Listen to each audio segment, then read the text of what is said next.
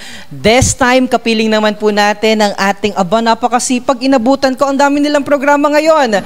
SK Chairperson Raylene Pernia. Magandang araw, SK. Magandang araw po. Kumusta ikaw? Okay lang naman po. Ito ba ang unang pagkakataon na ikaw ay naglingkod sa atin bilang SK o kumandidato ka na dati o naitalaga ka na bilang SK Kagawad? Yes po, ito po yung kaunahan ko pong pagkakataon. Kumusta naman? Ano ba ang naging dahilan? Ano ang naging desisyon mo? Bakit ka nag-decide na pasukin ang paglilingkod bilang isang SK chairwoman o chairperson? So, bali po nung una is wala po talaga sa plano ko na humangad bilang SK chairperson kasi po ay sobrang busy ko po sa studies and hindi ko po naiisip na ako po ay mapupunta sa ganitong klase ng paglilingkod. Yes po. Tapos po ay one time po is kaya po ako napupunta sa nito is yung in-encourage po ako nung taasan yung mo. Nung isa pong nagaling ko dito sa Barangay Makawayan at sabi niya po ay nakikita niya daw po ako na may potential na maglingkod dito po sa barangay. So po bale pinag-isipan ko muna po siya ng maraming beses kasi po ay sa tingin ko po kasi wala po akong tiwala sa sarili ko na kaya kong gawin yung mga nagagawa ng iba dati. So pero po sa sobrang pagpipilit niya po sa akin is nagkaroon na din po ako ng na siguro ay kaya ko. Hindi ko pa lang natatry pero atry ko hanggat kaya kong Ikaw ba ay nag-aaral pa ngayon? Yes po. Anong year mo na? I am third year po. Anong course mo? Bachelor of Science in Civil Engineering po sa Marinduque State University. Wow, Civil Engineering. Okay. So, napakaganda. So, ano-ano na ang mga proyektong nagawa mo dito sa barangay natin sa Makawayan? So, bale po, simula nung umupo ako is nag-focus muna po ako sa social inclusion and equity under ng 10 centers of youth kasi po ay yung nakikita ko po kasi na yung mga kabataan dito ay parang wala pa silang unity. So, bale po ay ang ginawa ko po ay nagagawa po ako ng mga projects kagaya po ng mga tournaments na makakatulong po dun sa kanilang magkaroon po sila ng unity at saka po magkakita-kita yung mga kabataan baga dito kagaya po ng mga sports league, ganyan po. And nung nakaraan po is, syempre po hindi naman kita mag-focus lang sa ganung bagay, is nagkaroon po kami ng school supplies distribution bago po magpasukan. And meron din po kami ng mga training about sa anti-drug abuse. Tapos po sa teenage pregnancy po. Gaano ba karami ang bilang ng kabataan dito sa Barangay Makawayan? So bale po as of July 2024 ay meron po kaming 278 na kabataan po. Okay. So at ano pa yung mga gagawin yung proyekto para sa ating mga kabataan? So ongoing na po yung Linggo ng Kabataan celebration namin. And meron po kaming, dahil wala po kaming office ang Sangguniang Kabataan ng Makawayan is, meron po kami, gapagawa po kami ng office namin na binigyan po kami ng space ng barangay. Wow. And dahil po wala po kaming mga printing areas dito po sa Makawayan dahil napapansin ko po ay ang layo pa po ng inagapaprintan ng mga estudyante doon pa po sa Tigwi, sa kabilang barangay pa po. So naisip po namin na gumawa ng e-learning center na kung saan ay magkakaroon po yung mga bata ng chance na makapag-research ng kanilang mga assignments and meron din po silang pre-print para po sa mga kabataan. Next po is under ng Peace Building and Security is yung mga solar street lights po kasi po ay sa mga ibang part po ng barangay namin is medyo madilim po kaya po yun yung naisip namin ng projects. Tapos po is meron din po kaming mga training para sa basic life support para po sa mga kabataan. Mamimigay din po kami ng mga first aid kit kasi po is mga hindi po inaasahang aksidente dito sa aming barangay ay naghahagila pa po kung saan pa po kasi po hindi po wala pong mga gamit sila, sariling mga gamit kung saan sila makuha. Napunta pa po sila sa barangay. And gusto po namin ay magkaroon sila ng mga sarili nilang gamit para po mabilis na ma-actionan yung mga kaya po magkakaroon po kami ng training para alam po nila kung paano gamitin yun and kung paano po sila makaka-rescue sa mga naka-aksidente. Ang galing naman ni SK. Ang swerte naman ng mga taga-barangay Makawayan dahil ang dami mga proyekto para sa inyo. Maliban pa dyan, meron pa ba kayong mga gagawin na sa pipeline ninyo na gagawin para sa ating mga kabataan? So, meron pa po kami yung ano po ay, sa isang part po kasi ng barangay dito is wala pa po silang ano, parang sila po yung barangay na purok na walang court. So, bali po ay mas magkakaroon po kami ng counterpart sa barangay na pagawan po namin sila ng sarili nilang court. Tapos po mamimigay po kami sa bawat purok ng mga bola, volleyball ball para po meron po silang magamit. Wow. And butit may mga lupa pa. Meron pa? Kasi isa yan sa mga problema eh. Ay, ang ano may po, mga na-identify naman na kayo. Yes po, ay pumayag naman po yung may-ari. Meron naman po kaming black and white, mga kasulatan na nagpapatunay na inapagamit po nila yung lupa nila sa barangay. Ano ang iyong, may mga gusto ka pang ipagmalaki na mga proyekto na nagawa ninyo or lahat na inabanggit mo? Yun lang po kasi po ay kami po yung kaunahang, ongoing pa lang po kasi po kami yung kaunahang SK na makakapagpalabas ng budget dito sa Barangay Makawayan. So medyo natagalan po kami sa process kasi po ay kailangan pa po namin mag-open ng account sa BIR, sa Land Bank, ganun po. Wow, that's good. And also, sa ating mga kababayan ho na natutuwa kami sapagkat mahabang panahon, medyo mahabang panahon na ang mga SK hindi nakapagpalabas ng fund dahil kulang ng quorum, kulang ng mga miyembro ng Sangguniang Kabataan, and luckily, kayo ay isa sa mga unang mga barangay SK Federation o SK Council Sangguniang Kabataan na nakapag-asikaso ng mga requisitos para maipalabas ang inyong pondo. And kailangan kasi yon para ma-implement ninyo ang inyong mga programa at mga proyekto. Nako, bago tayo magtapos, baka may gusto ka mga pasalamatan, SK? So, unang-una po ay gusto ko pong magpasalamat sa inyo for giving me this chance. And nagpapasalamat po ako sa barangay dahil po kami po ay nasuportahan nila sa mga gawain na inapatupad po ng Sangguniang Kabataan, especially to our barangay captain, Honorable Rogelio G. Bacolado, and to my SK Council po. Yang sobrang supportive po nila, lahat po ng mga gawain namin ay inaintindi po talaga nila kahit po sila ay pagod na din po galing po school kasi po pare-parehas napasok. And to my secretary and treasurer po, salamat po dahil sila po ay pumayag po sila na maging secretary and treasurer kasi po napakahirap po talagang maghanap kasi po ay sa treasurer ko po kasi mapasok pa siya ng TESDA, NC3 para po sa bookkeeping. Yes po. Oo, para po pa mga training na inabigay ng DILG. Tapos ang dami ring responsibility nila kasi sila ang signatory. Yes diba? Po. Sa Land Bank po.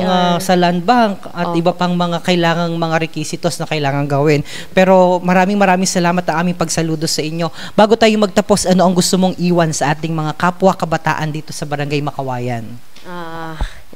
Magandang araw sa inyong lahat. So, ang gusto ko lang sabihin sa inyo is sana patuloy nyo kaming suportahan sa mga gawain ng Sangguniang Kabataan para sa katipunan ng kabataan ng Barangay Makawayan, and sana ay lagi kayong sumuporta sa inyong mga gawain sa mga hinaharap at sa mga susunod pa. Ako na ang nagpatuloy. O baka may gusto kang banggitin pa, go ahead, sige na. Kasi kayo naharap lagi sa sa mga ang ganda nung ginawa ninyo na laro ng lahi kanina, ha. Maganda 'yon.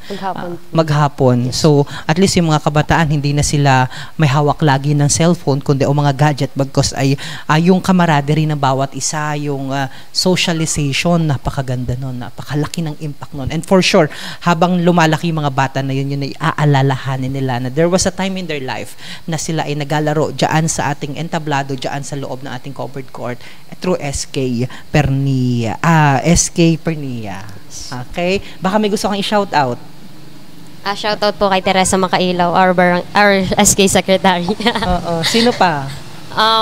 Kanina may mga nakita ako, hindi naman daw sila miyembro ng hindi sila mga SK Kagawad, pero sila ay miyembro ng komitiba. Sila po ay officers po ng Katipunan ng Kabataan. Pasalamatan mo rin sila. So, maraming salamat po sa Katipunan ng Kabataan officers, especially sa pangunguna ni Warren A. Revilla na Katipunan ng Kabataan President ng Barangay Makawayan. Napaka-solid mo, lagi mo kaming inasuportahan sa lahat ng mga activities. Wow, good job. And sa lahat po ng ating mga SK Kagawad, kay May S. C. Fabrero, Marian Rose Ferrera, si Jennifer E.M. LV Rose Perhis, Pearl Ann Fabrero, gayon din kay Dondon Pais, kay Secretary Teresa Makailaw, and kay Treasurer Angel Eunice Noche. Maraming salamat. Shout out mo ang iyong mga mahal sa buhay. Nanay, tatay. Shout out po sa aking mga magulang na laging nakasuporta sa akin kahit hindi na po ako nakakatulong sa gawaing bahay dahil laging pagod pag-uwi. And to may mga kapatid na nasa kabila, salamat sa financial. Isa mo banggitin. Si Ate Diana Rose Pernia, salamat sa financial, and also kay Ate Isay Pernia. Maraming salamat sa inyo. Ano ang iyong pinanghawakan bilang iskang iske? Mayroon ka bang quotation or ganyan? Anong salaway, anong ang mantra mo? O yung kumbaga ay words na laging nagpapatibay sa iyo na magpapatuloy ka palagi sa despite na napakahirap ng trabaho mo? Anong pinanghahawakan mo na lagi mong sinasabi? Siyempre, humawak sa Panginoon, sa kanyang mga salita. Ano pa? Baka may gusto ka pang ibahagi sa ating mga kabataan. Wala na. Alright, sige, maraming salamat once again. And muli po ang aking special shoutout dahil hanggang ngayon nandito pa rin po sila, ang atin pong kagawad Nery Almonte at sa iyo pong sa aking tiyo. At intay-intayin mo po ng kaunti at mauwi na dyan maya-maya. Gayon din po ang atin pong secretary na napakasipag, si Secretary Estela Marie Marquez, and of course ang atin pong property custodian na si Baby yan, at hindi talaga tumatanda. Yan. Maraming salamat po sa inyong ginawang pagtutok sa ating pong programa. Ako pa rin po si DJ Myong, ang inyo pong kasama sa ating kapihan at erguhan, kung saan ay tayo po ay nagtutungo sa iba't ibang mga kabaranggayan para alamin ang kanilang mga concern, tutukan at ating ipagmalaki pa kung may mga katangi-tangi silang mga nais o mga pang-turismong destinasyon sa kanilang lugar. Yan po ang ating aantabayanan dito po sa ating special episode ng Kapihan at Erguhan. Magkakitan at magkarinigan po tayo sa kaparehas na oras at himpilan sa susunod po na mga araw. Dito lamang po yan sa Marinduque News Network. Once again, mabuhay po ang bawat Marinduqueño, lalong-lalo na ang aming mga kababayang Torioseño saan mang panig ng mundo.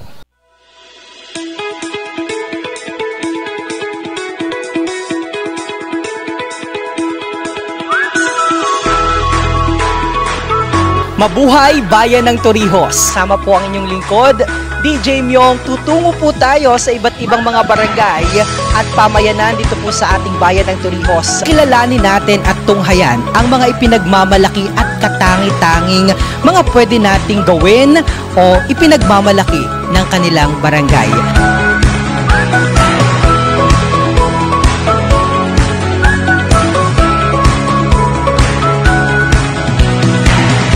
Kapihan at Erguhan with DJ Myong.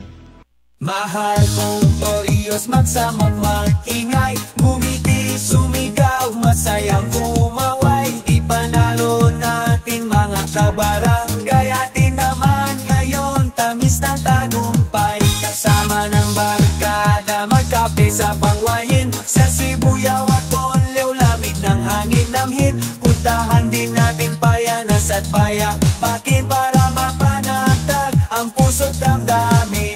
Makinig, manood mga kababayan sa programang Tampok ay ang ating bayan. Tara't magkapihan, hango sa Erguhan, kasama ang inyong DJ Myong ang pangalan.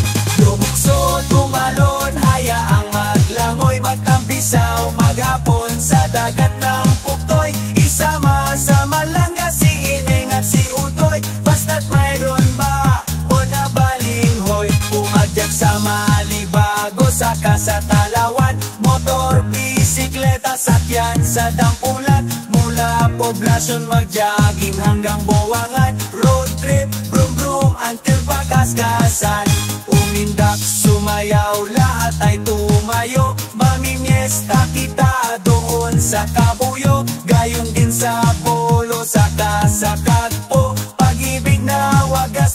magtatagpo. Makinig, manood mga kababayan, sa programang Tampok ay ang ating bayan. Tara't magkapihan, hango sa erguhan, kasama ang inyong DJ Myong ang pangalan.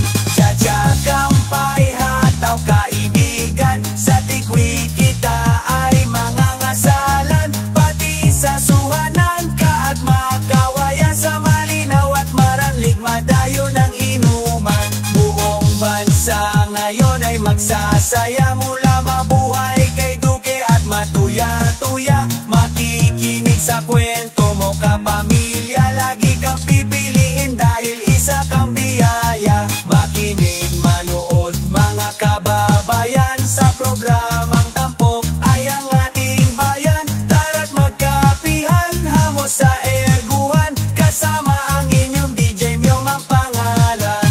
Makinig, manood mga kababayan, sa programang